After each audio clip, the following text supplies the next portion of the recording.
Olá, amigos e amigas, sejam bem-vindos e bem-vindas a mais um episódio do podcast Dividida. Eu sou o Guilherme Milani, dividindo a tela aqui comigo, Vinícius Bringel. Como é que tá, Bringel? E aí, Milane, aí, pessoal, beleza? Essa semana a gente vai tratar de um assunto um pouco mais sério, um assunto da pauta Isso. quente, né? A pauta bem atual do mundo, né? Não somente do mundo dos esportes, mas do mundo em geral. A gente vai falar um pouquinho do conflito entre ucranianos e russos, né? A invasão que a Rússia está praticando na Ucrânia. A gente vai falar um pouquinho dos impactos do esporte que essa invasão está tendo nos esportes, né? Isso. A Rússia sofrendo sanções de todos os lados, o esporte também está nesse, nesse braço aí de sanções, né? Antes a gente só queria deixar bem definido de que assim o nosso intuito aqui é pura e simplesmente informar sobre as sanções. Tudo aqui é tom informativo. A nossa ideia aqui não é dar opinião nenhuma sobre quem está certo, sobre quem está errado, até porque num confronto como esse não dá para pensar que tem alguém certo, né? Tem alguém fazendo alguma coisa certa. Então, o nosso intuito mesmo aqui é só opinar não, perdão, só informar e falar sobre as sanções que estão Isso aí. ocorrendo nesse âmbito, né, Bringel? É isso aí, né? Exatamente como você disse, né? Eu acho que não cabe a gente tentar se meter em algo que não é do nosso âmbito.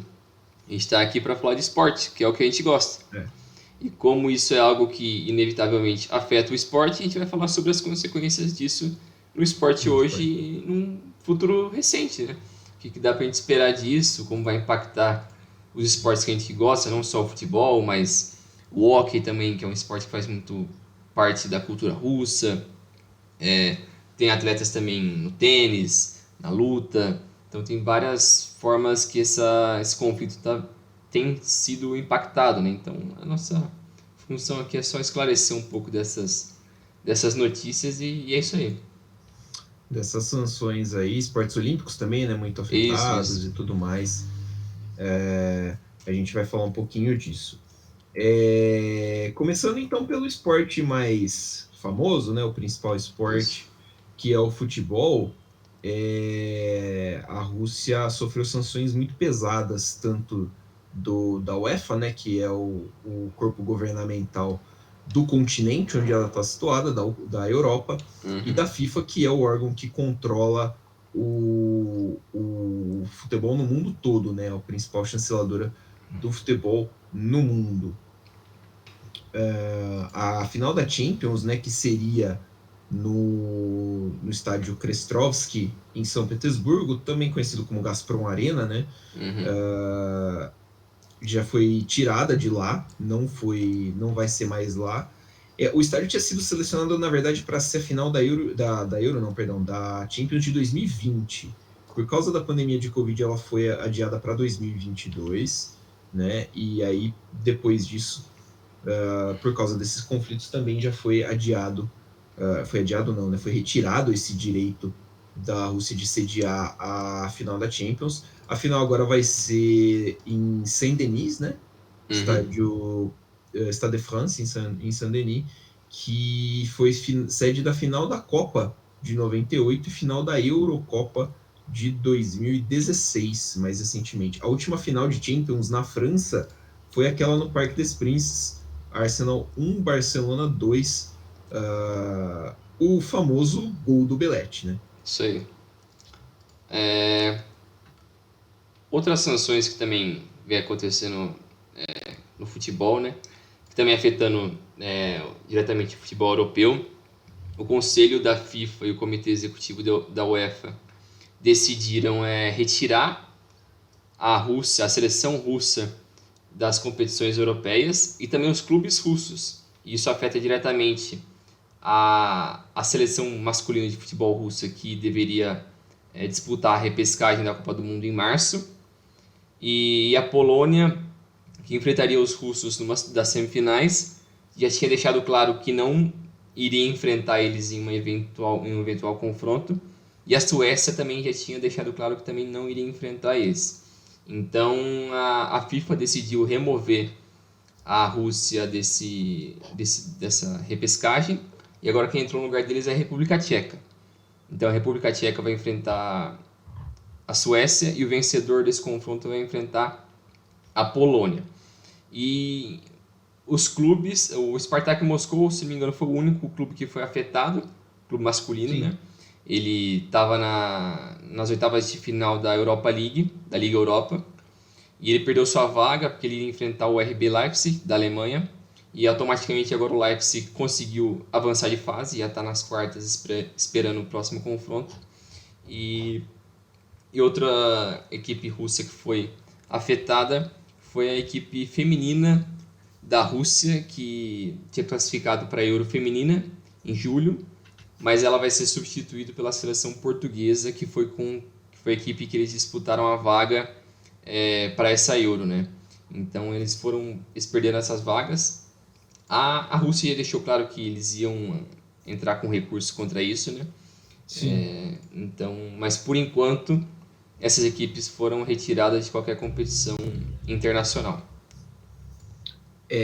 Só para deixar aqui um pequeno parêntese, né? A Rússia não entrou ninguém ainda no lugar da Rússia na eliminatória, né? A República Tcheca já ia jogar contra a Suécia na outra semifinal. A semifinal ia ser Rússia e Polônia, o jogo ia ser em Moscou, e a outra ia ser Verdade, era o 4, né? em Solna, na Suécia e República Tcheca. Não se sabe ainda, né? A UEFA não falou o que vai fazer, se já vai dar a vaga direto para a Polônia ou se vai meter mais um time ali. Então tá meio no escuro ainda essa questão da Rússia quem vai substituir a Rússia nessa eliminatória da Copa do Mundo.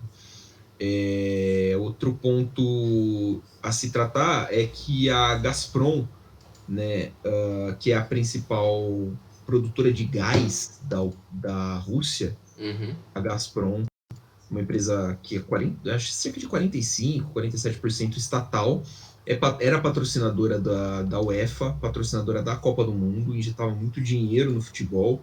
Ela é dona de uma parte do Zenit de São Petersburgo, e a UEFA terminou o contrato com ela, com a Gazprom, né? Tanto que era comum você ver em jogos da UEFA Champions League, nas plaquinhas ali, né, no campo, o símbolo da Gazprom, né, a placa fazendo a publicidade. Não vai mais ter. A FIFA cortou o patrocínio da Gazprom para a Copa do Mundo. A Gazprom também tinha um patrocínio meio forte ali.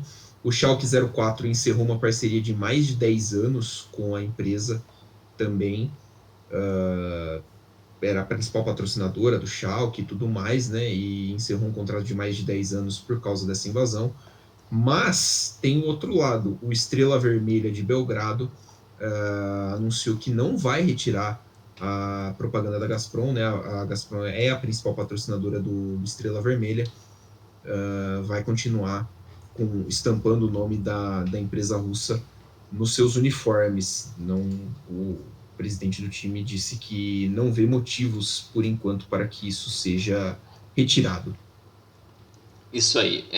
Quem também vem sendo afetado por isso são os clubes ingleses, né? E principalmente o Chelsea, como a gente sabe, já foi noticiado já bastante essa semana, que o Abramovich tá para vender o Chelsea. Colocou à venda o Chelsea, né? Clube que ele comprou em 2003 e foi multicampeão com a equipe, venceu agora com o Mundial de Clubes, venceu todos os títulos possíveis com o Chelsea. Ele, desde quando ele assumiu a equipe, ele é o maior vencedor de títulos de clubes ingleses, com 22 títulos. Então, por muita pressão política dos deputados, do governo britânico, eles botaram muita pressão nisso, e o Abramovich achou melhor vender o clube e por enquanto, né, atualmente ele passou o comando da equipe, né, o controle administrativo do clube para, como posso chamar isso, tipo um clubinho, que é o pessoal que já está lá inserido dentro do clube, né?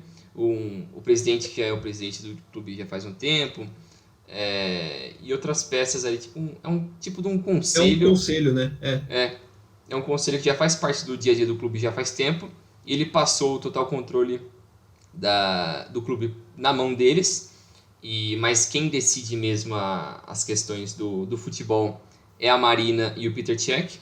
Então, de certa forma, não vai mudar muito a dinâmica do clube, por enquanto, né? Até a gente ver quem vai ser o novo dono, mas por enquanto, enquanto ele ainda detém os 100% dos direitos do clube, a forma como o clube é tratado é a mesma.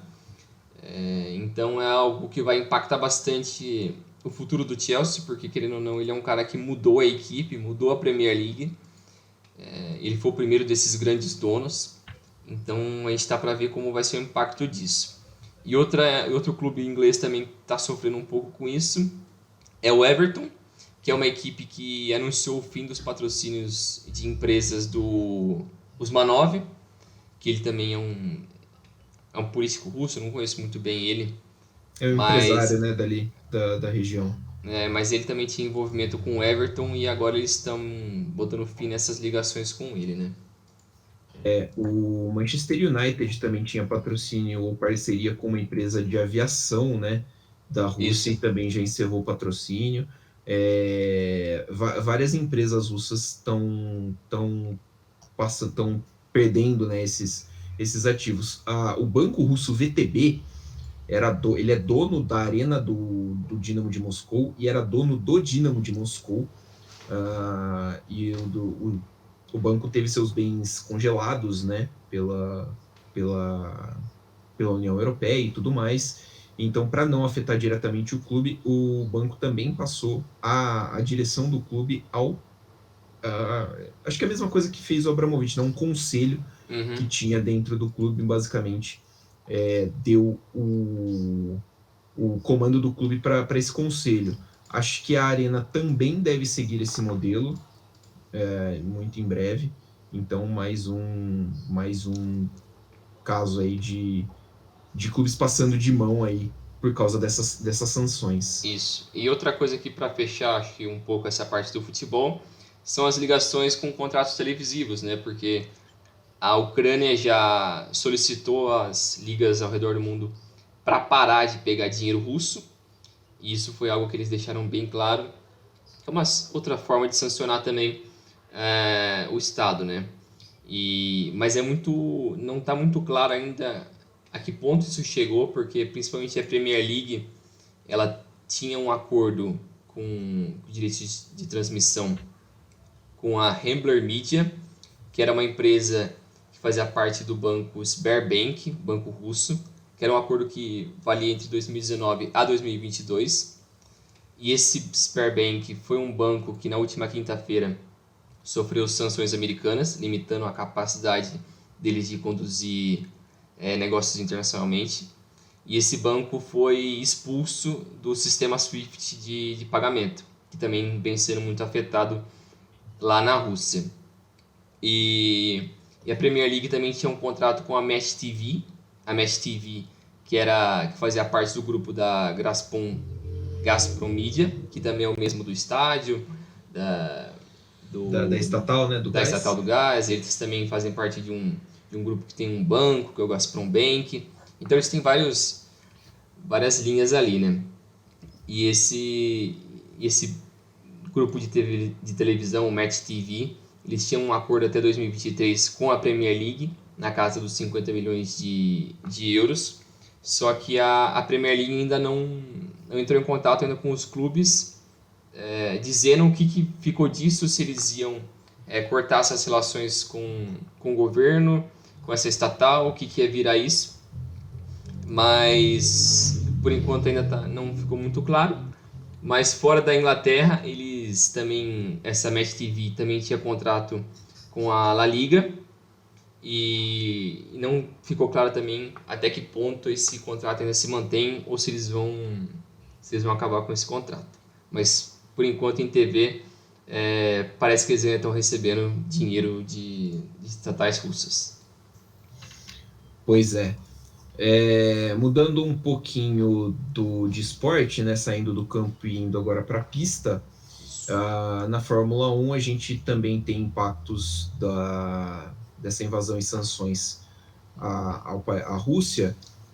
O Grande Prêmio da Rússia tinha sido originalmente cancelado, né? A Rússia corre em Sochi, bem no sul do país, ali uma espécie de balneário, né? Sochi é um destino muito popular na Não é Rússia perto da... no verão. Eu ia falar onde era Sochi, não é perto da... Caramba, tem que abrir um mapa aqui. É ali no sulzinho ali, eu acho que não sei se chega a fazer fronteira com a Ucrânia ou se já é outro país ali que eu não vou saber, porque a minha geografia tá meio ruim ali naquela região. Mas enfim, continue, né? É com a É, Geórgia, isso eu ia falar. isso, com a Geórgia. Com a Geórgia, é isso aí. O Grande Prêmio tinha sido cancelado e hoje, no dia 3 de março, que é a data que a gente está gravando o podcast, foi anunciado o término do contrato, né? A FIA rompeu o contrato de vez com a Federação Russa de Automobilismo para sediar o Grande Prêmio de Sochi. Antes disso, na verdade, antes, essa semana, né? A Organização de Motorsport, né, de esportes a motor da Grã-Bretanha proibiu pilotos russos de competir dentro do país. A Grã-Bretanha talvez seja o maior celeiro de esportes a motor da Europa, né? Então é uma punição pesada. Você proibir que pilotos mesmo individualmente não possam correr. Isso afeta a Fórmula 1 somente no Mazepin, né? Mas você tem o Robert Schwartzman, Daniel Kvyat, que são outros pilotos ali que estão em outras categorias correndo, também não vão poder correr na Grã-Bretanha. E aí a gente chega na questão do Mazepin, né? O Mazepin é o único piloto russo atualmente na Fórmula 1. Ele era bancado pelo dinheiro da empresa do pai dele, que era a Ukrali, que, se não me engano, também é uma empresa de energia. A Ukrali tinha o patrocínio Master na Haas. A Haas é, curiosamente, uma equipe americana. Tanto que a carroceria do carro era pintada nas cores da bandeira russa. E assim que saiu, né, assim que a Rússia invadiu de fato a Ucrânia, a Haas já tirou todas as referências russas do carro, estava correndo nos testes de Barcelona agora com uma tarefa toda branca. E a Auto Sport da Alemanha, a Sky Sports, perdão, da Alemanha, já afirma que o Mazepin deve ser demitido, deve sair da equipe, já que o dinheiro do pai dele já não vai mais ser utilizado. Não deve mais correr pela Haas. Ele também não deve correr mais em nenhum lugar na Fórmula 1, porque ele é o pior piloto do grid. O cara terminou a última temporada em 21º numa competição de 20 pilotos, né? Não sou eu que dizem, são os números. É um fato. E muito se especula que quem pode ganhar com isso é o Pietro Fittipaldi, né? Que é neto do Emerson Fittipaldi, bicampeão mundial. É piloto de testes da Haas e pode ser ele, então, o piloto que pode ganhar essa vaga. Pode ser que seja, pode ser que não seja. Vai ver o que a Haas vai precisar, porque a Haas vai precisar de muito dinheiro, porque está perdendo o principal patrocinador e é uma equipe que não tem dinheiro, é uma equipe que, puta merda, o carro é horroroso. Sei lá, se os caras têm dinheiro para construir 2 chassis para temporada, então vai depender disso, mas de novo, essa é uma informação da Sky Sports na Alemanha, já dá quase como certo que o Mazepin não corre na Fórmula 1 nesse ano agora de 2022, né? A temporada começa daqui, acho que no fim do mês, daqui uns 15, 20 dias. E outro esporte também vem sendo bem afetado por isso é o hockey, né? Um esporte amado pelos russos. E nessa semana a Federação Internacional de Hockey decidiu suspender no caso, né, a Rússia e a Bielorrússia da seleção nacional de ambos os países e os clubes de ambos os países de todas as competições de qualquer idade que seja organizado pela Federação Internacional de Hockey. Então, o World Junior, que é a maior competição de hockey fora a Olimpíada, o Sub-18, a Copa Continental, que mais o World Junior feminino também, todos eles não terão as equipes da Rússia e da Bielorrússia, e também o Mundial de 2023 seria na Rússia e também já foi retirado os direitos deles serem sede desse Mundial. Então, é um impacto muito, muito grande para uma das maiores potências do esporte nas últimas décadas, né? E outras coisas que foi bem afetado por isso é a NHL. A NHL que tem boa parte dos seus jogadores são russos, e uma das maiores estrelas da liga, o Alex Ovechkin, que também é bem próximo do presidente da Rússia, o Vladimir Putin, ele tentou meio que, sei lá, se distanciar um pouco desse conflito, mas o pessoal também sempre deixando claro que queria ouvir a opinião de alguém que é muito importante para a liga, mas que também representa uma nação, né? Mas os impactos que isso teve também na NHL, a CCM, que é a maior fabricante de sticks, que é o taco ali, né? De hockey, a CCM decidiu que não vai mais ter nenhum jogador russo nos seus comerciais e ações de marketing enquanto houver esse conflito. Eles não vão terminar os contratos, mas eles não vão colocar nenhum jogador russo nessas ações de marketing. E a CHL, que é a Canadian Hockey League, também vai banir todos os jogadores russos do próximo draft. Então não vai ter nenhum russo participando da Liga Canadense, que também é um impacto bem grande para jovens jogadores russos que não querem jogar na KHL e querem ter uma oportunidade um pouco maior na Liga Americana.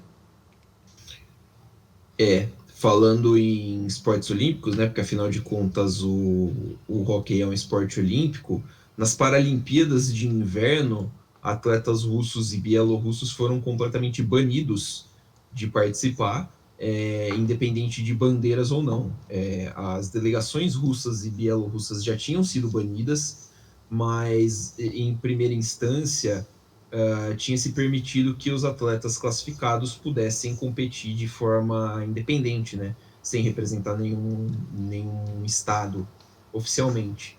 Mas aí depois voltaram atrás e decidiram que não, quem não vai poder mesmo competir, os atletas estão completamente eliminados, então não terão russos nem bielorrussos nas Paralimpíadas de Inverno. Não, pode continuar. Eu ia falar um pouco agora do Klitschko, né, dos irmãos Klitschko. Sim, não, pode falar. Outras personalidades, né, agora acho que a gente pode abranger um pouco mais algumas dessas notícias. Os irmãos Klitschko, que são famosos por serem multicampeões no boxe nas últimas décadas. O mais novo, que é o Vitaly Klitschko, ele é prefeito da cidade de Kiev, e ambos os irmãos decidiram que vão fazer parte de defender o país nesse conflito da invasão russa. Então mostra que atletas, personalidades bem fortes, né? Apesar do cara ser boxeador, fudido, multicampeão, ainda assim ele decidiu fazer parte disso. Outro que também fez isso foi o Yuri Vernidub, que por nome pode não parecer muito familiar, mas ele é o técnico do Sheriff Tiraspol da Moldávia, que bateu o Real Madrid dentro do Santiago Bernabéu não muito tempo atrás, e ele decidiu abandonar o time e lutar no front ali. O curioso é que o Sheriff fica numa região da Moldávia, que é a Transnistria, que é muito ligada à Rússia, né?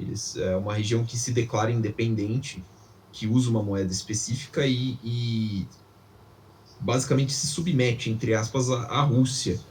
Então, é meio curioso até isso, mas ele acabou se juntando ao exército e vai participar da resistência da Ucrânia contra essa invasão russa. Teve um lateral, eu acho que do Sporting Gijón, da Espanha, da segunda divisão da Espanha, que falou que tinha vontade de lutar na guerra. Eu não estou lembrando o nome dele nesse exato momento, mas estou à procura já. Ele deu essa declaração, falou que por conta da preocupação, né, dele com a família e tudo mais, a família dele ficou na Ucrânia, ele teria essa vontade. É o Vizil Kravets. Vizil Kravets. O ucraniano, ele jogou na Ucrânia, ele jogou no Karpat Lviv só. Depois foi para o futebol espanhol, que é onde ele joga até hoje. Acho que partindo para a reta final aqui, vou falar um pouco de esporte, que é um negócio que eu acompanho bastante, e principalmente o CSGO, que é algo que o brasileiro, acho que de uns anos para cá, começou a pegar um pouco mais de gosto com a popularização dos jogadores brasileiros, o pessoal da LG, da SK, que depois virou MIBR, e popularizou bem o esporte no Brasil, mas no CSGO internacional, algumas das equipes mais fortes do mundo são russas, que não somente russas, mas alguns dos maiores jogadores do mundo vêm da região da CIS, né, que são... Sempre esqueço como chama. Comunidade dos Estados Independentes. Exatamente. Que é a Ucrânia, a Rússia, Cazaquistão, tudo que é tão ali, que termina com tão, é eles. Basicamente a antiga União Soviética. É basicamente todos os países que eram antiga União Soviética, separaram e termina com tão. É esses caras aí. Algumas das equipes mais fortes do mundo vêm daquela região. O principal jogador do mundo atualmente, que é o Simple, ele é ucraniano. E a partir do momento que começaram esses conflitos, teve muita polêmica sobre o que ia acontecer com o cenário internacional, porque o que você ia fazer onde algumas das melhores equipes dependem de jogadores russos ou jogam em organizações russas, então era muito complicado decidir o que queriam fazer com isso, mas algumas das maiores organizadoras de eventos de CS do mundo, como a Blast e a ESL. A ESL na verdade, uma subsidiária da Intel. E então, são pessoas que têm muito dinheiro. A Blast faz os melhores eventos atualmente. E eles decidiram cortar laços com equipes que têm ligação com o governo russo. Então, eles decidiram cortar qualquer invite, qualquer coisa que possa inserir essas equipes em um evento deles.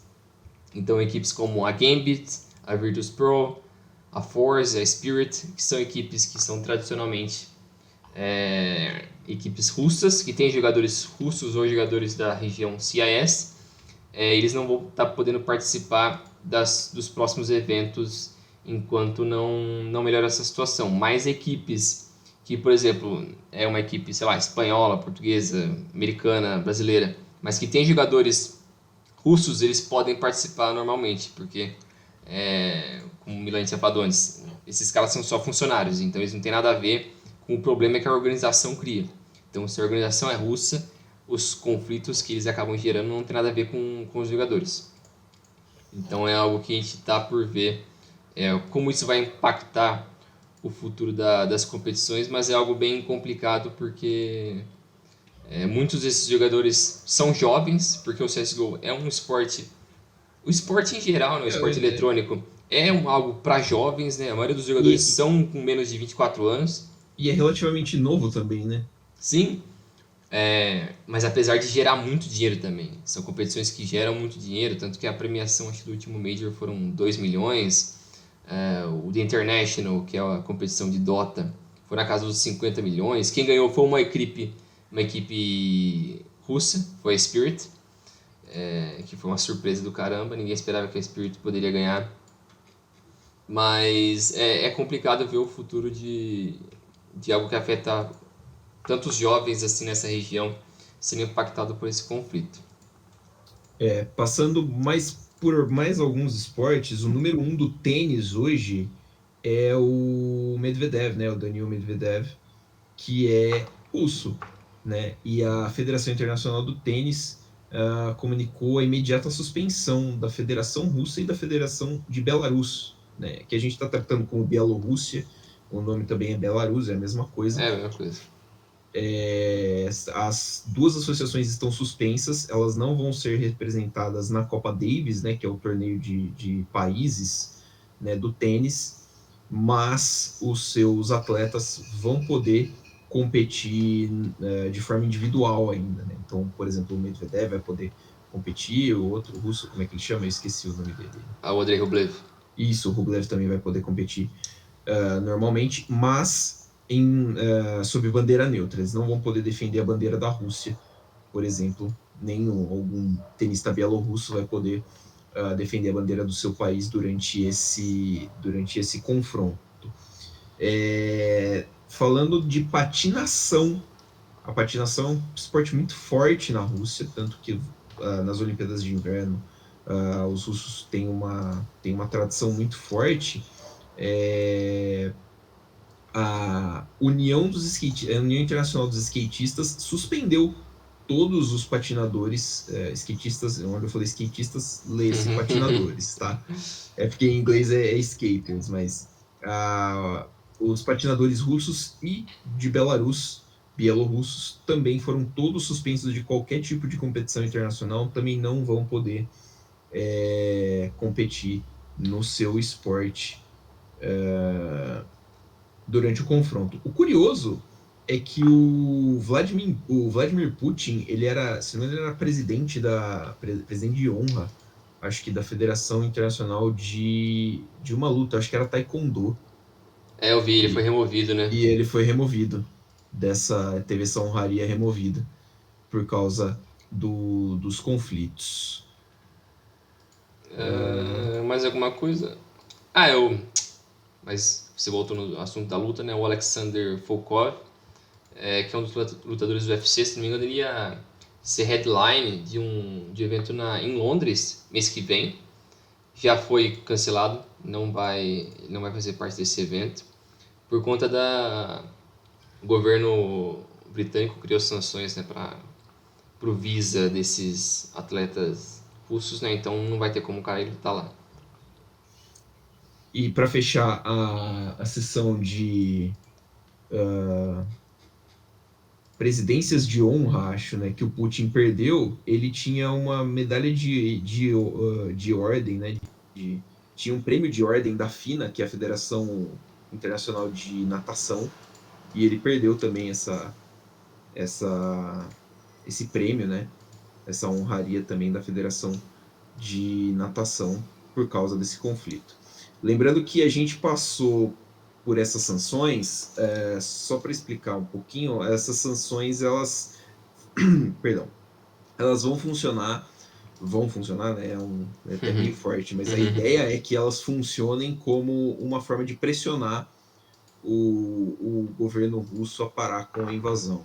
Isso. A propaganda, né, e aqui, tipo, a publicidade que os esportes trazem para o país é muito forte. A gente tem um episódio que fala sobre sport washing, né? Que foi o episódio da compra do Newcastle pelo fundo saudita. Isso.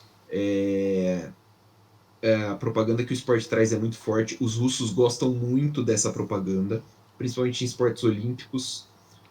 Assim como os americanos também gostam, os chineses também gostam, os britânicos gostam. Assim, é propaganda boa para o país. E essa é uma forma que foi encontrada por países do Ocidente de forçar, né, os russos a entrar em negociações ou a parar mesmo com essa invasão no território ucraniano. Isso. Aí, como a gente falou no começo, a gente não se dispõe a fazer nenhum tipo de julgamento sobre se isso é efetivo ou não, se isso deveria ter sido feito quando outros países tiveram atos parecidos ou não, né? Aí também não cabe ficar comparando tragédia. Isso. Os países poderiam ter sido punidos da mesma forma e não foram, por entidades como a FIFA, como a UEFA, como o COI. A gente sabe que todos esses órgãos, eles muito raramente agem de forma parcial, né? De forma imparcial e pensando nos direitos humanos, mas quando eles fazem, se eles fazem, a gente precisa, né, também dar um certo crédito. Então, assim, sem julgamento nenhum sobre se isso vai funcionar, se isso é interessante, se isso não é interessante. Para mais opiniões geopolíticas, eu sugiro o xadrez verbal, que eles entendem um pouquinho mais do que a gente sobre isso. Tá certo. É isso aí. Nosso negócio é esporte. Esporte fala besteira. É top. É isso aí. Nisso aí a gente é craque. A gente tentou se isentar de falar besteira hoje, porque o assunto também não pede É, tanto. Mas, né, é isso aí. é importante a gente dar uma clarificada aí no que vai acontecer. Lembrando que todas essas sanções, elas não têm data de validade. Sim, Então, a galera que é fã do futebol europeu vai pensar, pô, mas aí no meio do ano muda a temporada, tal, e aí, ano que vem como é que vai fazer? Ninguém sabe, entendeu? Então, se por algum tipo de acaso o confronto tiver acabado em abril, por exemplo, ou tiver acabar amanhã, sei lá, entraram no acordo agora e vão acabar aí no fim de semana com o confronto. Pode ser que esses países resolvam manter essas sanções por mais uma temporada, resolvam simplesmente tirar as sanções e a gente segue a partir do meio do ano como se nada disso tivesse acontecido, bola para frente já era. A gente não tem como saber porque não foi dado nenhuma sim, pista sobre isso, né? Então, elas vão se manter enquanto durarem os confrontos. A expectativa é que essas sanções sejam mantidas. isso aí. Vamos esperar ver o que vai virar desse conflito, né? E torcer pro melhor. É só isso que a gente pode fazer. Torcer aí para o melhor, que as pessoas que estejam lutando consigam sair disso da melhor forma possível, né? Porque a gente sabe que quem provoca a guerra não vai lá apertar gatilho nenhum, né? É isso aí. E como o Então, Simple disse, primeiro de tudo a gente tem que se manter humano. É isso. perfeito, É só isso aí. perfeito. É isso aí, né, Brinjal? Valeu. Valeu, Milani, valeu, pessoal, e fique em paz. Tamo junto. Fique em paz, galera. Até a próxima. Semana que vem acho que tem mais. Tamo Isso aí. junto. Valeu. Valeu.